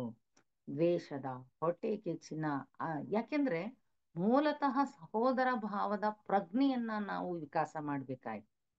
ಆ ಹಿನ್ನೆಲೆಯಲ್ಲಿ ನಾವು ಆ ವ್ಯಕ್ತಿಗೆ, ನಮ್ಮ ಸುತ್ತಮುತ್ತಲಿನ ಪರಿಸರದ ಸಹೋದರರಿಗೆ ನಾವು ಇಂತಹ ನಕಾರಾತ್ಮಕವಾದ ಭಾವನೆಗಳನ್ನ, ವಿಚಾರಗಳನ್ನ ತುಂಬ್ತಾ ಇದ್ರೆ ಕೆಲವೇ ಸಮಯದಲ್ಲಿ ನಾವು ಏನ್ ಮಾಡ್ತೀವಿ, ಇಡೀ ವಾತಾವರಣವನ್ನ ನಾವು ಏನ್ ಮಾಡ್ತೀವಿ, ಅಸ್ತವ್ಯಸ್ತ ಮಾಡ್ಲಿಕ್ಕೆ ಸಾಧ್ಯವಾಗ್ತದೆ. ಆ ಹಿನ್ನೆಲೆಯಲ್ಲಿ ನಾವು ಹೇಳ್ತಿರೋದು, ನಮಗೆ ನಮ್ಮ ಇಚ್ಛಾಶಕ್ತಿಯನ್ನ, ನಮ್ಮ ಮನೋ ಸಂಕಲ್ಪಗಳನ್ನ ಶುದ್ಧ ಸಂಕಲ್ಪಗಳನ್ನಾಗಿ ಮಾಡ್ಕೊಳ್ಬೇಕಾದ್ದು ನಮ್ಮ ಕೆಲಸ ಅನ್ನೋದು ಈ ಒಂದು ವಿಚಾರ ಶಕ್ತಿಯ ಮುಖಾಂತರ ಏನು ಪ್ರಯೋಜನ ಇದು ಪಡ್ಕೊಳ್ಳಕ್ಕೆ ಸಾಧ್ಯತೆ ಆಗುತ್ತೆ ಅನ್ನೋದನ್ನ ತಿಳಿಸ್ಕೋಬಹುದು. ಯಾಕೆಂದ್ರೆ ಮೊದಲು ನಾನು ನನ್ನ ಆಲೋಚನೆಗಳನ್ನ ನಿಯಂತ್ರಿಸುವ, ರೂಪಿಸುವ, ಪ್ರಶಾಂತವನ್ನಾಗಿರಿಸುವಂತ ಕೆಲಸ ನಮ್ಮದಾಗ್ಬೇಕು. ಮೊದಲನೇದಾಗಿ ನಮ್ಮ ಕಾಮ ಶರೀರವನ್ನ, ನಮ್ಮ ಮನೋದೇಹವನ್ನ ಸ್ವಾಧೀನಕ್ಕೆ ನಾವು ಪಡ್ಕೊಳ್ಳೋದನ್ನ ಕಲಿಸ್ಬೇಕು. ಅದಕ್ಕೆ ಅನಪೇಕ್ಷಿತವಾದಂತಹ ರೀತಿಯ ಸಂಕುಚಿತವಾದ ಸ್ವಾರ್ಥಯುತವಾದಂತಹ ಗುಣಗಳನ್ನ ನಾವು ನಮ್ಮಲ್ಲೇ ನಿಯಂತ್ರಣವನ್ನ ಮಾಡಿಸ್ಬೇಕು. ಏಕೆಂದ್ರೆ ಅದು ಸಾಕಷ್ಟು ರೀತಿಯಲ್ಲಿ ವೇಗಯುತವಾಗಿ ಕೆಲಸಗಳನ್ನ ಶರೀರಗಳ ಮುಖಾಂತರ, ದೇಹಗಳ ಮುಖಾಂತರ ರವಾನೆ ಆಗೋದ್ರಿಂದ ಪರಿಣಾಮಕಾರಿಯಾದಂತಹ ರೀತಿಯಲ್ಲಿ ನಾವು ಕೆಲಸ ಇಲ್ಲಿ ನಡೀತಾ ಇದೆ. ಹಾಗಾಗಿ ನಾವು ದುಷ್ಟ, ವಿಶಾಲ, ಸಂಕುಚಿತ ಭಾವನೆಗಳನ್ನ, ಸಂಕುಚಿತ ಆಲೋಚನೆಗಳನ್ನ, ಅನಪೇಕ್ಷಿತವಾದ, ಅಪೇಕ್ಷೆ ಇಲ್ಲ, ಅಲ್ಲಿ ಪ್ರೀತಿ ಭಾವನೆ ಇಲ್ಲ, ಪ್ರೇಮ ಭಾವನೆ ಇಲ್ಲ, ದ್ವೇಷದ ಕಿಡಿಯನ್ನ ಹೊಚ್ಚಿಸುವ. ಇವತ್ತು ನೋಡಿ, ಇಡೀ ನಮ್ಮ ಜಾತಿ ಧರ್ಮಗಳಲ್ಲೇ ನಾವು ಎಷ್ಟೊಂದು ರೀತಿಯ ಕಿಡಿಗಳನ್ನ ಇಡೀ ವಾತಾವರಣಕ್ಕೆ ಹಚ್ಚುತ್ತಾ ಇದ್ದೀವಿ. ಯಾರೋ ಒಬ್ಬನ ಒಂದು ದ್ವೇಷದ ಕಿಡಿ ಇಡೀ ಸಮುದಾಯವನ್ನ ಏನ್ ಮಾಡ್ತದೆ, ಅಶುದ್ಧ ಮಾಡ್ತಾ ಇದೆ. ಆ ದ್ವೇಷದ ಕಿಡಿಯನ್ನ ನಾವು ಸಂಪೂರ್ಣವಾಗಿ ತಿಳಿ ಮಾಡಬೇಕು ಅಂದ್ರೆ ಸಾಮೂಹಿಕವಾಗಿ ನಾವೆಲ್ಲರೂ ಕೂಡ ಸಹೋದರ ಭಾವದ ವಿಶಾಲವಾದಂತಹ ಗುಣಗಳನ್ನ ರವಾನಿಸ್ಬೇಕಾಗುತ್ತೆ.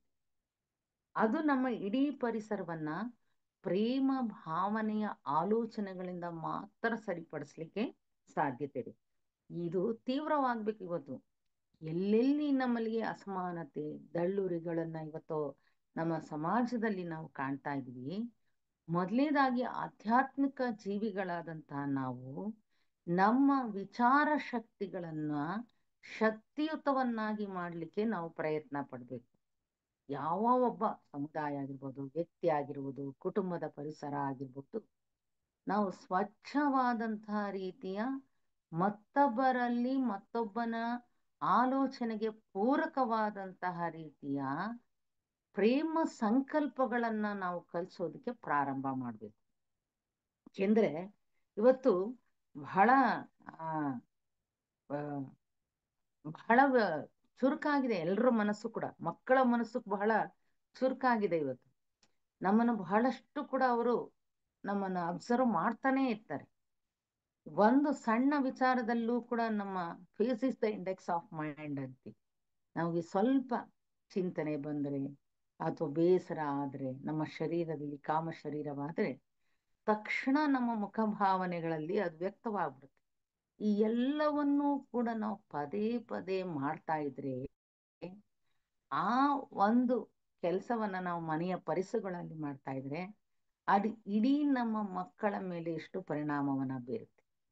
ಎಷ್ಟೇ ನಮ್ಮ ಚಿಂತೆ ಎಷ್ಟೇ ರೀತಿಯಲ್ಲಿ ಇದ್ರೂ ಕೂಡ ನಮ್ಮ ಕರ್ಮದ ಪಾಠವನ್ನ ನಾವು ತಿಳ್ಕೊಂಡಾಗ ಎಷ್ಟು ಸಮಾಧಾನಯುತವಾಗಿ ಸಹನೆಯಿಂದ ಆ ಸಂದರ್ಭಗಳನ್ನ ಸ್ವೀಕರಿಸ್ತೀವೋ ಆಗ ನಾವು ಮತ್ತೊಬ್ಬರ ಮುಖದಲ್ಲೂ ಕೂಡ ಆ ನಗುವಿನ ಪರಿಸರವನ್ನ ಸೃಷ್ಟಿ ಮಾಡ್ಲಿಕ್ಕೆ ಸಾಧ್ಯತೆ ಇದೆ. ಹೌದು ತಾನೆ? ನಾವು ಪದೇ ಪದೇ ಕೋಪ ಮಾಡ್ಕೊಳ್ತಾನೆ ಇದ್ರೆ ಆ ಮಕ್ಕಳು ನಮ್ಮಿಂದ ದೂರ ಸರಿತಾರೆ.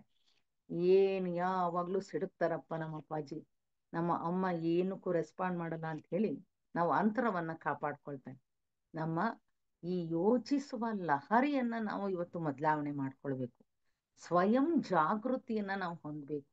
ಸ್ವಯಂ ಸ್ವಾಧೀನತೆಯನ್ನ ಹೊಂದಬೇಕು. ಆಗ ಮಾತ್ರ ನಿಜವಾದಂತ ನಮ್ಮಲ್ಲಿ ಈ ಸಂಕಲ್ಪಗಳ ರೂಪಗಳು, ಸ್ಪಂದಗಳು ಎಲ್ಲವೂ ಕೂಡ ಸಾಕಷ್ಟು ಸಮಯ ಆಗ್ಬೋದು. ಮೊದಲು ನಿನ್ನ ವೈಜ್ಞಾನಿಕವಾಗಿ ನಮ್ಮ ಸ್ವಾಧೀನವನ್ನ ಮಾಡಲಿಕ್ಕೆ ನಮ್ಮಲ್ಲಿ ಪೂರ್ಣ ನಂಬಿಕೆ ಇರಬೇಕು. ಸಕಾರಾತ್ಮಕವಾದಂಥ ಆಲೋಚನೆಗಳನ್ನ ಮಾಡುವುದರ ಒಂದು ಪ್ರಯೋಗವನ್ನು ಮಾಡಿ, ನಕಾರಾತ್ಮಕವಾದಂಥ ಪ್ರಯೋಗವನ್ನು ಕೂಡ ಮಾಡಿಕೊಂಡು ಎರಡರ ಒಂದು ವ್ಯತ್ಯಾಸವನ್ನ ನಾವು ತಿಳ್ಕೊಂಡಾಗ ನಿಜವಾಗ್ಲೂ ಕೂಡ ಎಂತಹ ಉತ್ತಮವಾದಂತಹ ರೀತಿಯ ವಿಶ್ವವನ್ನ ರಚನೆ ಮಾಡ್ಕೊಳ್ಳೋದು ನಮ್ಮ ಕೈಲಿದೆ ಅನ್ನೋದನ್ನ ತಿಳ್ಕೊಳ್ಬೋದು. ಸಾಕಷ್ಟು ಸಮಯ ಇಡ್ಬೋದು, ಗಂಟೆಗಳೇ ಆಗ್ಬೋದು, ತಿಂಗಳುಗಳೇ ಆಗಿರ್ಬೋದು, ಅಥವಾ ವರ್ಷಗಳೇ ನಮ್ಮನ್ನ ಒಂದು ಸ್ವಾಧೀನಕ್ಕೆ, ನಮ್ಮ ಶರೀರವನ್ನ, ನಮ್ಮ ಉಪಾಧಿಯನ್ನ, ನಮ್ಮ ಆಲೋಚನೆಗಳನ್ನ ಸರಿಪಡಿಸ್ಕೊಳ್ಳೋಕೆ ಅಭ್ಯಾಸ ಬೇಕು. ಆ ಅಭ್ಯಾಸವನ್ನ ನಾವು ಮಾಡ್ತಾ ಇದ್ದಾಗ ನಿಜವಾಗ್ಲೂ ಕೂಡ ಗುಣಗಳನ್ನ, ಉತ್ತಮ ಗುಣಗಳನ್ನಾಗಿ ನಮ್ಮ ಆಲೋಚನೆಗಳು ನಿರ್ಮಾಣ ಮಾಡ್ತವೆ. ಉತ್ತಮ ಆಲೋಚನೆ ಇದ್ದಾಗ ಉತ್ತಮ ಪ್ರೇಮ ಗುಣವಾಗಿ ನಮ್ಮಲ್ಲಿ ಎಲ್ಲರ ಮುಖಾಂತರ ಹರಿಸ್ಲಿಕ್ಕೆ ಸಾಧ್ಯವಾಗ್ತದೆ. ಆ ವಿಚಾರದ ಸ್ವಭಾವ ಹೇಗಿರುತ್ತೆ ಅಂದ್ರೆ ರೂಪ, ಅದು ಯಾವ ರೀತಿಯಲ್ಲಿ ಇರಬೇಕು, ಕೇವಲ ಸ್ವಾರ್ಥಯುತವಾದಂತಹ ರೂಪದಲ್ಲಿ ಇರಬೇಕೋ, ಇಡೀ ಒಂದು ಆ ನಮ್ಮ ಪರಿಸರಕ್ಕೆ ಸೂಕ್ತವಾದಂತಹ ರೀತಿಯಲ್ಲಿ ಅದು ರೂಪವನ್ನು ಹೊಂದಬೇಕು. ಈ ಒಂದು ಸ್ಪಷ್ಟತೆಯನ್ನ ನಾವು ಹೊಂದಿದಾಗ ಈ ಒಂದು ನಮ್ಮ ಸಂಕಲ್ಪ, ನಮ್ಮ ಆಲೋಚನೆ ಎಲ್ಲವೂ ಕೂಡ ಸ್ಪಷ್ಟವಾಗಿರ್ಬೇಕು. ಬಹುತೇಕ ನೋಡಿ, ನಮ್ಮ ಲೆಫ್ಟ್ ಬ್ರೈನ್ನೇ ಇವತ್ತು ಕೆಲಸವನ್ನ ಮಾಡ್ತಾ ಇದೆ. ಸ್ವಾರ್ಥಯುತವಾದ, ಲಾಜಿಕ್ ಯುತವಾದಂತಹ ರೀತಿಯ ಆಲೋಚನೆಗಳನ್ನೇ ಇದು ಮಾಡ್ತಾರಿಂದ ನಮ್ಮ ಶಕ್ತಿಯೂ ಕೂಡ ಪೋಲಾಗ್ತಾ ಇದೆ. ಅನಗತ್ಯವಾದ ಹರಟೆಗಳನ್ನ ಮಾಡೋದ್ರಿಂದ, ಗಾಸಿಪ್ಗಳನ್ನ ಮಾಡೋದ್ರಿಂದ, ಇನ್ನೊಬ್ಬರನ್ನ ನೋಯಿಸುವುದರ ಮುಖಾಂತರ ಏನಾದ್ರೂ ಪ್ರಯೋಜನ ಆಗಿದೆ ಅಂತ ನಮ್ಮನ್ನೇ ನಾವು ತೆಗೆದುಕೊಂಡಾಗ ನಿಜವಾಗ್ಲೂ ನಾವು ಸಾಕಷ್ಟು ಕೂಡ ಬದಲಾವಣೆ ಆಗ್ಲಿಕ್ಕೆ ಸಾಧ್ಯತೆ.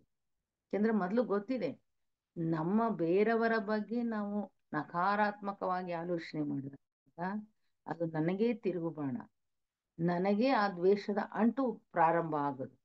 ಆ ಹಿನ್ನೆಲೆಯಲ್ಲಿ ನಾವು ರೈಟ್ ಬ್ರೈನ್ ಅನ್ನು, ಬಲಮೆದುಳಿಗೆ ಹೆಚ್ಚು ಶಕ್ತಿಯುತವಾದ ಆಲೋಚನೆಗಳನ್ನು, ಪ್ರೇಮದ ಗುಣಗಳನ್ನ, ಕರುಣೆಯ, ಅನುಕಂಪೆಯ, ದಯದ ಸ್ವಭಾವಗಳ ಗುಣಗಳನ್ನ ಆಲೋಚನೆ ಮಾಡುವುದನ್ನ ಕಲ್ತರೆ ಸಮಾಜವನ್ನು ಸುಧಾರಣೆ ಮಾಡ್ಬೋದು, ನಮ್ಮ ಉಪಾಧಿಗಳನ್ನು ಸುಧಾರಣೆ ಮಾಡಲಿಕ್ಕೆ ಸಾಧ್ಯತೆ ಇದೆ.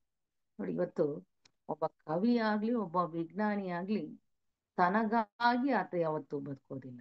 ತನ್ನ ಆಲೋಚನೆಗಳು ತನಗೆ ಮಾತ್ರ ಸೀಮಿತ ಮಾಡ್ಕೊಳ್ಳಲ್ಲ. ಇಡೀ ಆತ ಸರ್ವ ಬ್ರಹ್ಮಾಂಡಕ್ಕೆ ಕೊಡ್ಲಿಕ್ಕೆ ಸಿದ್ಧನಿರ್ತಾನೆ, ತ್ಯಾಗ ಮಾಡ್ಲಿಕ್ಕೆ ಸಿದ್ಧ ಇರ್ತಾನೆ. ಯಾವ ಕವಿ ಆಗ್ಲಿ, ಬೇಂದ್ರೆ ಆಗಿರ್ಬೋದು, ಕುವೆಂಪುಗಳಾಗಿರ್ಬೋದು, ನೋಡಿ, ಆ ಪ್ರಕೃತಿಯನ್ನ ಧಾರಿ ಎರೆದು ಆ ಪ್ರಕೃತಿಯ ವೈಭವವನ್ನ, ಸೌಂದರ್ಯವನ್ನ ಎಲ್ರಿಗೂ ಉಣಬಡಿಸ್ತಾರೆ ತಮ್ಮ ಪದ್ಯಗಳಲ್ಲಿ. ಹಾಗೆ ನಮ್ಮ ವಿಜ್ಞಾನಿಗಳು ನೋಡಿ, ಏನೆಲ್ಲಾ ರೀತಿಯಲ್ಲಿ ಕಂಡುಹಿಡಿತಾರೋ ಅದನ್ನ ಎಲ್ಲರಿಗೂ ಅರ್ಪಣೆ ಆಗುವಂತಹ ರೀತಿ, ಎಲ್ರಿಗೂ ಅನುಕೂಲಕರವಾದಂತಹ ರೀತಿಯ ಸಂಶೋಧನೆಗಳನ್ನ ಇಲ್ಲಿ ವ್ಯಕ್ತಪಡಿಸ್ತಾರೆ. ಹೀಗಾಗಿ ನಮ್ಮ ನಿಜವಾದಂತ ಆ ರೂಪ, ಸ್ಪಷ್ಟತೆ, ನಮ್ಮ ಸಕಾರಾತ್ಮಕವಾದ್ದು ನಮ್ಮ ಬಲಮೆದುಳನ್ನು ಶಕ್ತಿಯುತವನ್ನಾಗಿ ಮಾಡ್ತಾರೆ. ಆ ಬಲಮೆದುಳಿಗೆ ಶಕ್ತಿಯುತವಾಗಿ ಬಂದಾಗ ಈ ಸ್ವಾಸ್ಥ್ಯಯುತವಾದಂತಹ ಶರೀರವನ್ನ ಕಟ್ಕೊಳ್ಳಕ್ಕೆ ಸಾಧ್ಯವಾಗ್ತದೆ. ಈ ಸಂಕಲ್ಪ ರೂಪಗಳು ಅಂತ ಹೇಳಿ ನಾವು ಸಾಕಷ್ಟು ಅಧ್ಯಯನ ಮಾಡಿದ್ವಿ. ಸಂಕಲ್ಪ ರೂಪಗಳನ್ನ ನಾವು ಸಾಕಷ್ಟು ಇವತ್ತು ನಮ್ಮ ಕಾಮ ಶರೀರದ ಮುಖಾಂತರ, ಮಾನಸಿಕವಾಗ್ಲೂ ಕೂಡ ನಮ್ಮ ಸ್ಥೂಲದ ಶರೀರದ ಮುಖಾಂತರ, ನಾವು ಪ್ರಾರ್ಥನೆಗಳ ಮುಖಾಂತರವೂ ಕೂಡ ಕೊಡ್ತಾ ಇದ್ವಿ. ಕೆಲವೊಮ್ಮೆ ಎಷ್ಟು ನಮ್ಮ ಮಹಾತ್ಮರು ಬೆಳೆದಿರ್ತಾರೆ ಅಂತ ಹೇಳಿದ್ರೆ, ಅವರು ಏಕಕಾಲದಲ್ಲಿ ಕಾಮ ಶರೀರದ ಮುಖಾಂತರಗಳು, ಮಾನಸಿಕ ಶರೀರದ ಮುಖಾಂತರ ಕೂಡ ಇನ್ನೊಬ್ಬರಿಗೆ ಸಹಾಯ ಮಾಡುವಂತ ಆಲೋಚನೆಗಳನ್ನ ವರ್ಗಾಯಿಸ್ಲಿಕ್ಕೆ ಸಾಧ್ಯತೆ ಇತ್ತು. ಬೆಸೆಂಟ್ರು ನೋಡಿ, ಎಲ್ಲೋ ಒಂದು ಕಡೆ ಉಪನ್ಯಾಸವನ್ನ ಮಾಡ್ತಾ ಇರ್ತಾರೆ. ಅವ್ರು ಮತ್ತೊಬ್ಬರಿಗೆ ಯಾರಿಗೋ ಸಂಕಲ್ಪವನ್ನ ಸಹಾಯವನ್ನ ಮಾಡುವಂತ ಅವಕಾಶ ಬರ್ತದೆ. ಆಗ ಅವ್ರು ತಾವಿರುವಂತ ಸ್ಥಳದ ಮುಖಾಂತರವೇ ತಮ್ಮ ಸಂಕಲ್ಪಗಳನ್ನ ಆ ವ್ಯಕ್ತಿಗೆ, ಸಹೋದರನಿಗೆ ಕಳಿಸ್ಕೊಡ್ತಾರೆ. ಹೀಗೆ ನಿಜವಾದಂತ ಕಾಮ ಶರೀರದ ಮುಖಾಂತರ ವ್ಯಕ್ತಿಯ ಒಂದು ನಿಜವಾದಂತ ಸಹಾಯ ಆತನಿಗೆ ದೊರೆಯಲಿಕ್ಕೆ ಸಾಧ್ಯತೆ. ಇಲ್ಲಿ ಒಂದು ಸ್ಪಷ್ಟವಾದಂತಹ ರೀತಿಯ ನಮ್ಮ ಆಲೋಚನೆಗಳು ಆಗ್ಬೇಕು, ಅದಕ್ಕೆ ರೂಪ ಇರಬೇಕು. ಆಗ ಮಾತ್ರ ಅದು ಸಕಾರಾತ್ಮಕವಾಗಿ ಕೆಲಸವನ್ನ ಮಾಡಲಿಕ್ಕೆ ಸಾಧ್ಯವಾಗ್ತದೆ. ಹಾಗೆಯೇ ನಾವು ಯಾವುದಾದ್ರು ಪುಸ್ತಕಗಳನ್ನ ಅಧ್ಯಯನ ಮಾಡಿದಂಥ ಸಂದರ್ಭದಲ್ಲಿ, ಕವಿಗಳನ್ನ ಅಧ್ಯಯನ ಮಾಡಿದಂಥ ಸಂದರ್ಭದಲ್ಲಿ ನಮ್ಮಲ್ಲಿ ಆ ಮನೋದೇಹದಲ್ಲಿ ಆ ಶಕ್ತಿಗಳೆಲ್ಲವೂ ಕೂಡ ಸೇರ್ಕೊಂಡಿರ್ತವೆ. ಅದ್ರದ್ದೇ ವ್ಯಾಖ್ಯಾನಗಳನ್ನ, ಚಿಂತನೆಗಳನ್ನ ನಾವು ಹಾಗೆ ಮನಸ್ಸಿನಲ್ಲಿ ಇಟ್ಕೊಂಡಿರ್ತೀವಿ. ಅದು ಪುನಃ ಪುನಃ ನಮ್ಮಲ್ಲಿ ಉಳಿದಾಗ ಅದನ್ನೂ ಕೂಡ ನಾವು ಉತ್ತಮವಾದಂತಹ ಸಂಕಲ್ಪಗಳನ್ನ ರವಾನಿಸೋದ್ರ ಮುಖಾಂತರ ಮತ್ತೊಬ್ಬರ ಮನೋಶರೀರವನ್ನು ಕೂಡ ಶಕ್ತಿಯುತವನ್ನಾಗಿ ಮಾಡಲಿಕ್ಕೆ ಸಾಧ್ಯತೆ. ಅಂದ್ರೆ ಆಕರ್ಷಿಸಲ್ಪಡುವಂತ ಪ್ರಕೃತಿ ಎಲ್ಲರಲ್ಲೂ ಕೂಡ ಇರ್ತದೆ. ಸಕಾರಾತ್ಮಕವೂ ಇರ್ತದೆ, ಪಾಸಿಟಿವ್ ಕೂಡ ಇರ್ತದೆ ಅವರಲ್ಲಿ. ಆ ಒಂದು ಪ್ರಕೃತಿಯ ಸ್ವಭಾವ ನೆಗೆಟಿವ್ ಪ್ರಕೃತಿನೂ ಇರ್ತದೆ. ನಾವು ಯಾವುದಕ್ಕೆ ಹೆಚ್ಚು ಆ ಒಂದು ಸಹಾಯವನ್ನ ಕೊಡ್ತೀವೋ, ಒತ್ತನ್ನ ಕೊಡ್ತೀವೋ, ಆಗ ಮಾತ್ರ ನಿಜವಾಗ್ಲೂ ಕೂಡ ಅದು ಪ್ರಯೋಜನಕ್ಕೆ ಬರ್ಲಿಕ್ಕೆ ಆಗ್ತದೆ. ಈ ಯಾವಾಗ ನಾವು ಒಂದು ನಿಜವಾದಂತ ವಿರುದ್ಧವಾದಂತ ಸಂಕಲ್ಪವನ್ನ ಮಾಡ್ತೀವಿ, ಆ ವಿರುದ್ಧವಾದಂತ ಸಂಕಲ್ಪ ಇವತ್ತು ಅದನ್ನೇ ನಾವು ಹಿಂಸೆ, ದೌರ್ಜನ್ಯಗಳನ್ನ ನಾವು ನೋಡ್ತಾ ಇದ್ವಿ, ಇಳಿಸ್ಕೊಳ್ತಾ ಇದ್ವಿ. ಆ ಒಂದು ಸಂಕಲ್ಪಗಳನ್ನ ನಾವು ರವಾನಿಸಿದಾಗ ಅದು ಇಡೀ ವಾತಾವರಣವನ್ನ ಹರಡ್ಕೊಳ್ಳುತ್ತೆ, ಅಶುದ್ಧ ಮಾಡ್ಲಿಕ್ಕೆ ಸಾಧ್ಯವಾಗ್ತದೆ. ಅದನ್ನ ಬಿಟ್ಟು ಪ್ರೀತಿಸುವ, ಪ್ರೇಮಿಸುವ ರೂಪಗಳನ್ನ, ಸಂಕಲ್ಪ ರೂಪಗಳನ್ನ ನಾವು ಕಳಿಸಿದಾಗ, ನಿಜವಾಗ್ಲೂ ನಿರ್ದಿಷ್ಟವಾದಂತ ವ್ಯಕ್ತಿಗೆ ಕಳಿಸ್ಬೇಕು ಅನ್ನುವಂತ ಸಂದರ್ಭದಲ್ಲಿ ಮೊದಲು ನಾವು ಅದನ್ನ ರೂಪಗಳನ್ನ, ಬಿಂಬಗಳನ್ನ ಚಿತ್ರ ಮಾಡಿಕೊಂಡು ಯಾರಿಗೆ ನಾವು ಆ ವ್ಯಕ್ತಿ ಸಮುದಾಯಕ್ಕೆ ಕಳಿಸ್ಬೇಕು ಅಂತ ಹೇಳಿ ಸಮುದಾಯವಾಗಿ, ಸಾಮೂಹಿಕವಾಗಿ ಕಳಿಸ್ಬೇಕು ಅಥವಾ ವೈಯಕ್ತಿಕವಾಗಿ ಆ ಯೋಚಿಸುವನ ಒಂದು ಸಂದರ್ಭವನ್ನು ಕೂಡ ನಾವು ನೋಡಿಕೊಂಡು ನಿಜವಾಗ್ಲೂ ಕೂಡ ಆ ವಿಚಾರ ಶಕ್ತಿಗಳನ್ನ, ಆಲೋಚನೆಗಳನ್ನ ವರ್ಗಾವಣೆ ಮಾಡಿ ತಿಳಿಯನ್ನ ಮಾಡಲಿಕ್ಕೆ ಸಾಧ್ಯತೆ ಇದೆ.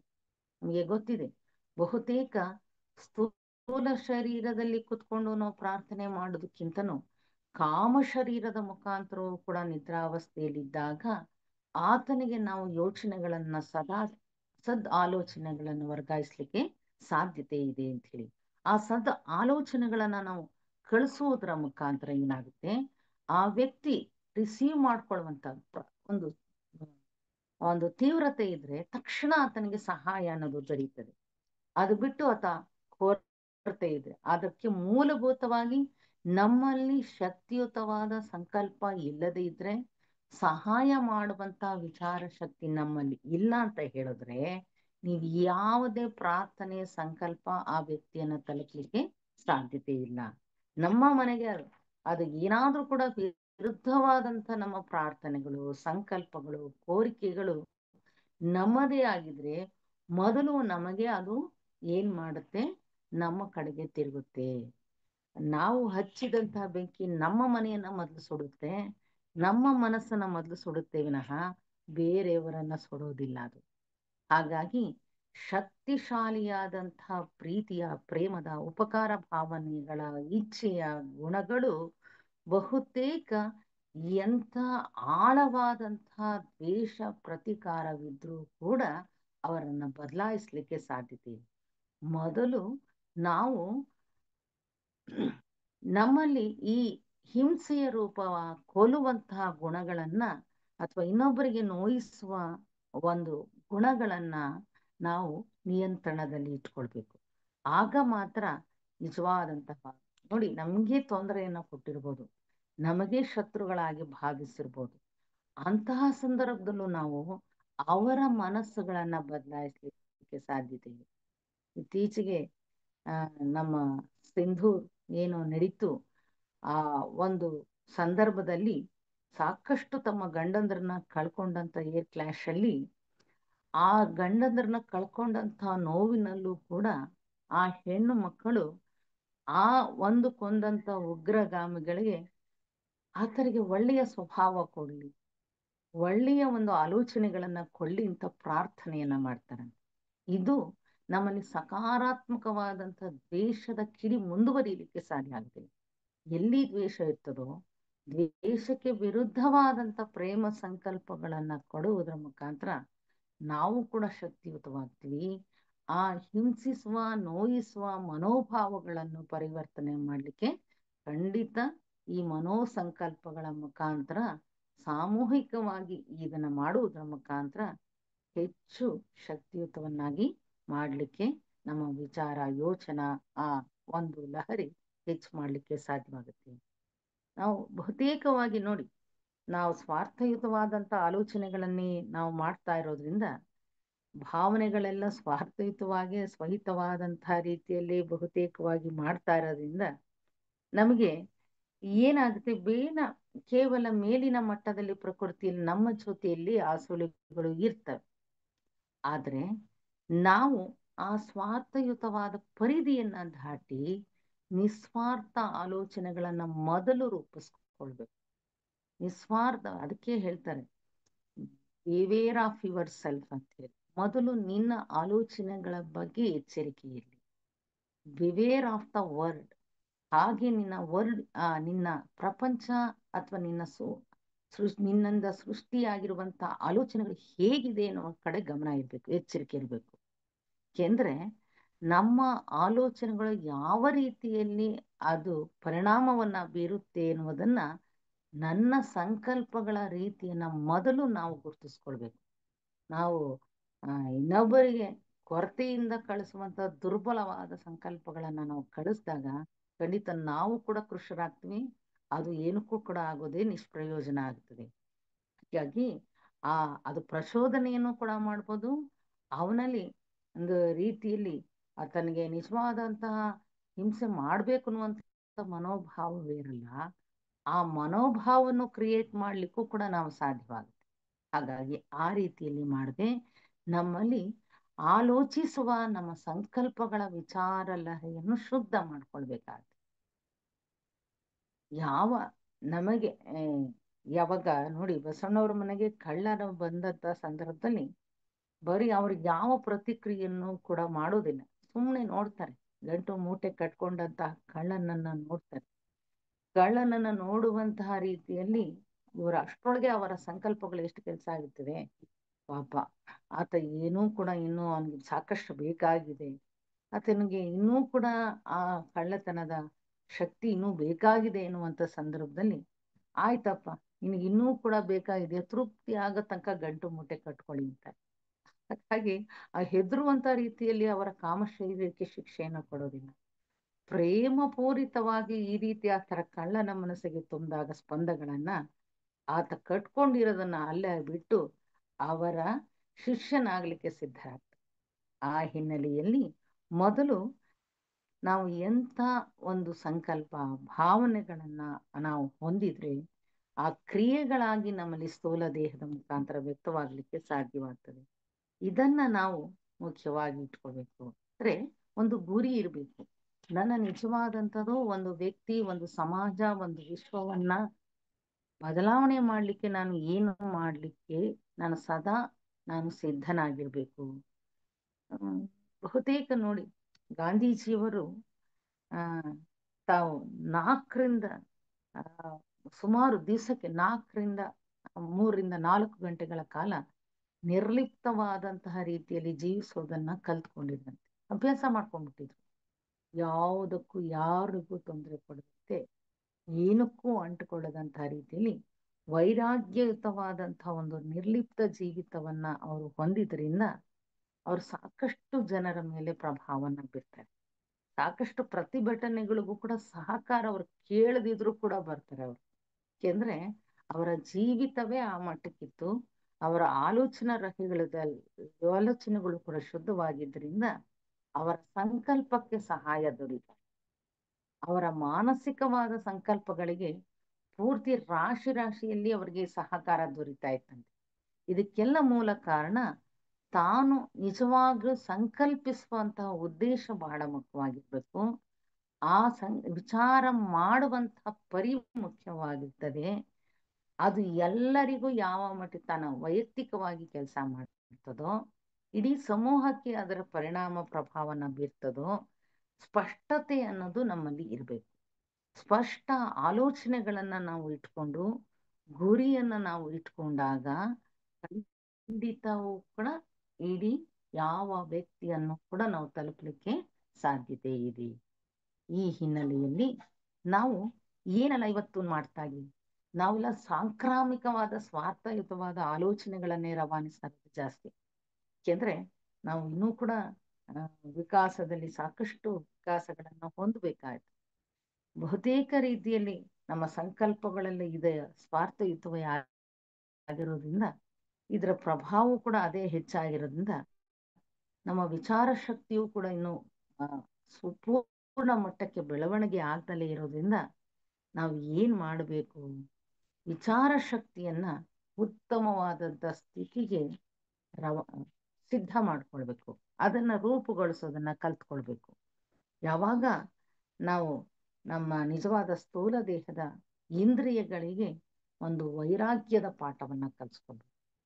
ಆ ಸತತವಾದ ಉತ್ತಮ ಅಭ್ಯಾಸಗಳನ್ನ ನಾವು ಮಾಡೋದ್ರ ಮುಖಾಂತರ ಪಂಚೇಂದ್ರಿಯಗಳಿಗೆ ಉತ್ತಮವಾದ ಆಹಾರವನ್ನ ಕೊಟ್ಟಿದ್ದೆ ಆದರೆ ನಾವು ಸಕಾರಾತ್ಮಕವಾದಂತಹ ನಿರ್ಲಿಪ್ತವಾದಂತಹ ಜೀವಿತದ ಧ್ಯಾನದ ಚಿಂತನೆಗಳನ್ನ ಮಾಡಲಿಕ್ಕೆ ಸಾಧ್ಯವಾಗುತ್ತೆ.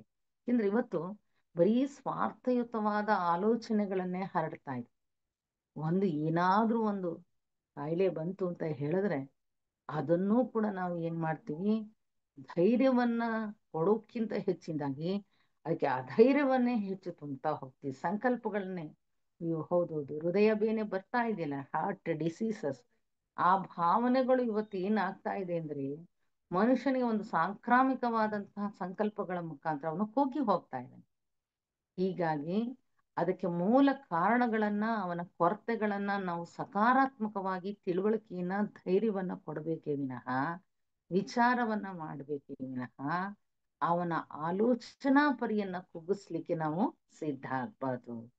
ಹೀಗಾಗಿ ನಾವು ಏನ್ ಮಾಡ್ಬೇಕು, ಮೊದಲು ನಮ್ಮ ಮನೋ ಶರೀರವನ್ನ ಶುದ್ಧಗೊಳಿಸ್ತಾ ತರಬೇತುಗೊಳಿಸ್ತಾ ನಾವು ಮಾಡ್ಬೇಕಾದಂತ ಸದ್ಯದ ನಮ್ಮ ಕರ್ತವ್ಯಗಳು ಏನಂತ ಹೇಳಿದ್ರೆ ನಮ್ಮ ಬದಲಾವಣೆ, ಹಾಗೆಯೇ ನಮ್ಮ ಮನಸ್ಸನ್ನ ತರಬೇತುಗೊಳಿಸುವುದರ ಮೂಲಕ ಈ ವಿಶ್ವಕ್ಕೆ ನನ್ನಿಂದ ಏನು ಪ್ರಯೋಜನ ಆಗ್ಬೇಕಾಗಿದೆ, ಇತರರಿಗೆ ನಾನು ಯಾವ ರೀತಿಯ ಶಕ್ತಿಯನ್ನ ಬಳಸಿದ್ರೆ ಮಾತ್ರ ಶುಭಾಶಯಗಳನ್ನ ಕೋರುವುದರ ಮುಖಾಂತರ ಒಬ್ಬನಿಗೆ ನಿಜವಾದಂತಹ ರೀತಿ ಒಂದು ಉಲ್ಲಾಸವನ್ನ ತಂದುಕೊಡು, ಅಥವಾ ರೋಗಗ್ರಸ್ತವಾದಂತಹ ಮನಸ್ಸುಗಳಿಗೆ ಧೈರ್ಯದ ಸಂಕಲ್ಪಗಳನ್ನ ಕಳಿಸೋದ್ರ ಮುಖಾಂತರ ಇಡೀ ಒಂದು ವಾತಾವರಣವನ್ನ ಸ್ಥೈರ್ಯಯುತವನ್ನಾಗಿ ಮಾಡ್ಲಿಕ್ಕೆ ಸಾಧ್ಯವಾಗುತ್ತದೆ.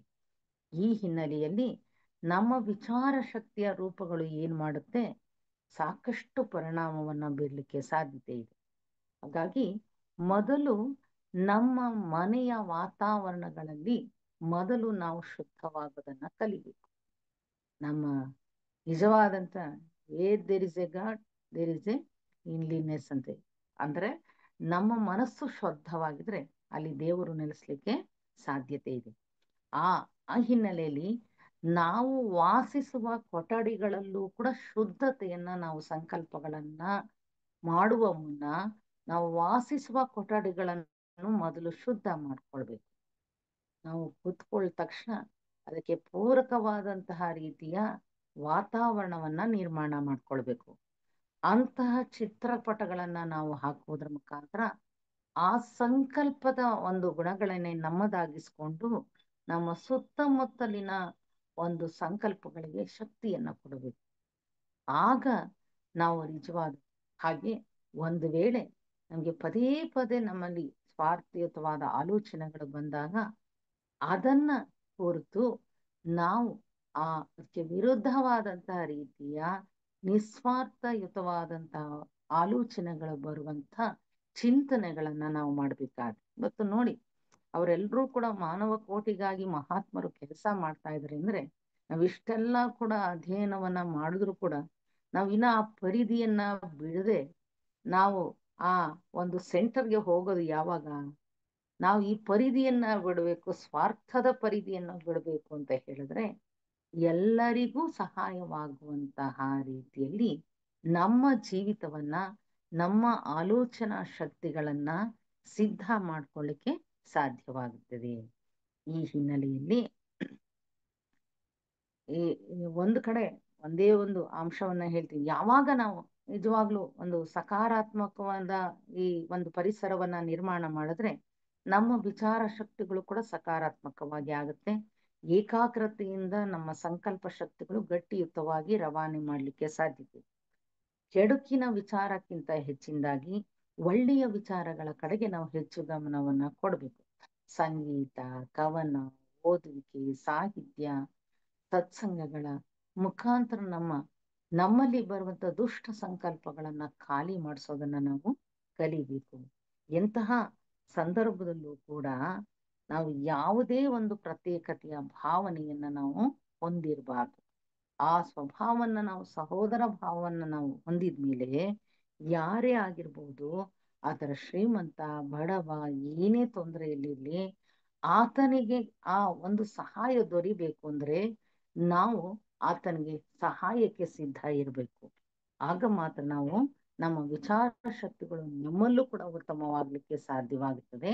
ಇಡೀ ಮಾನವ ಕೋಟಿಯನ್ನು ಕೂಡ ಸಿದ್ಧ ಮಾಡ್ಲಿಕ್ಕೆ ಸಾಧ್ಯ ಆಗ್ತದೆ. ಅದು ಬಿಟ್ಟು ಯಾವಾಗ ನಾವು ವಿರುದ್ಧವಾದಂತಹ ರೀತಿಯಲ್ಲಿ, ಪ್ರಚೋದನೆಯುತವಾದಂತಹ ರೀತಿಯಲ್ಲಿ ಕೆಲಸಗಳನ್ನ ನಾವು ಮಾಡ್ತೀವಿ.